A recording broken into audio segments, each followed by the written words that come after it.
আসসালামু আলাইকুম, কেমন আছেন সবাই? আমি রুম্পা, রন্ধন রনি ব্লগ চ্যানেলের পক্ষ থেকে আপনাদের সবাইকে স্বাগতম। চলে আসলাম নতুন আরও একটি ভিডিও নিয়ে। আশা করছি আজকের ভিডিওটি আপনাদের কাছে ভালো লাগবে। তো আমি আজকের ভিডিওটি সকাল থেকে শুরু করেছি, প্রায় 8টা। তো রোদ উঠে গিয়েছে, আমি ছাদ বাগানে এসেছি। এই যে ফুলের গাছ, কতগুলো ফুলের গাছ, তো প্রায় প্রত্যেকটা গাছেই ফুল ফুটে আছে। তো দেখতে কিন্তু অসাধারণ লাগছে। আর আমি মনে করি প্রত্যেক মানুষের কাছেই ফুল অন্যরকম একটা জিনিস, ফুল সবার কাছেই ভালো লাগে।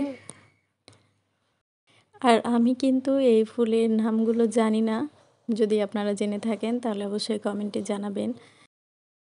আর নিজের লাগানো গাছে যখন ফুল বা ফল আসে, তো এটার মতো আনন্দ আর অন্য কিছুতেই পাওয়া যায় না।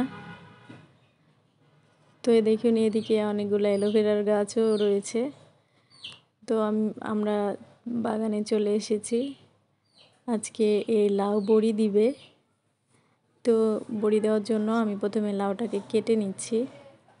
লাউটা কিন্তু অনেক বড় হয়েছে, আর এটা হচ্ছে এই গাছের প্রথম লাউ। তো দেখুন আমি এটাকে কেটে নিয়েছি, এখন আমি এটা নিয়ে চলে যাব বাড়িতে। তো বাড়িতে নিয়ে আসার পর এটাকে কাটা হচ্ছে। তো অনেক কষ্টে এটাকে কাটা হয়েছে, তার কারণ হচ্ছে এর খোসাটা অনেক বেশি শক্ত হয়ে গিয়েছিল। তো যাই হোক, ফাইনালি এটা কাটা হয়েছে। আর দেখুন এর ভেতরের বিচিগুলো কত বড় বড় হয়েছে। তো বড়ি দেওয়ার জন্য প্রথমে বিচিগুলোকে ছাড়িয়ে নিচ্ছে। এটা দেখুন আমিও বিচিগুলোকে ছাড়িয়ে নিচ্ছি। বিচিগুলো ছাড়ানোর পর এটাকে ভালো করে গ্রেট করে নিবে। তো এদিকে বড়ি বানানোর জন্য যে কলাই ডালটাকে সারা রাত ভিজিয়ে রেখেছিল, তো এটা সকালে এই যে আমি দেখিয়ে দিচ্ছি, এটা সারা রাত ভিজে থেকে অনেকটা নরম হয়ে গিয়েছে। এখন এটাকে ভালো করে ধুয়ে নিব। এই তো আমি ভালো করে এটাকে ধুয়ে নিয়েছি। এরপর আমার শাশুড়ি ডালটাকে বেটে নিচ্ছে। তো আগে যেভাবে বড়ি বানাতো সেটা হচ্ছে যে আগে ডালটাকে ভিজিয়ে তারপর রোদে শুকিয়ে সেটাকে গুঁড়ো করে নিত। তো আজকে অন্য পদ্ধতিতে বড়িটা বানানো হচ্ছে। তো এই যে দেখুন এটাকে ভালো করে গ্রেট করে নিচ্ছে। আর গ্রেট করার পদ্ধতিটা কিন্তু একটু আলাদা। গ্রামে কিন্তু এভাবেই গ্রেট করে নেয়, আর এটা খুব সহজেই হয়ে যায়। তো বড়ি বানাতে অনেকটা ধৈর্যের প্রয়োজন।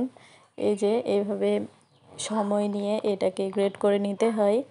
তো সবগুলো গ্রেট করা হয়ে গিয়েছে, আর এর মধ্যে পেঁয়াজ কুচিও দিয়েছে।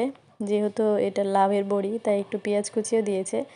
তো ডালের মধ্যে পেঁয়াজটাকে দিয়ে ভালো করে মেখে তারপরে যে লাউয়ের যেগুলো গ্রেট করে রেখেছে সেগুলো দিয়ে এটাকে এখন ভালো করে ফেটিয়ে নিচ্ছে।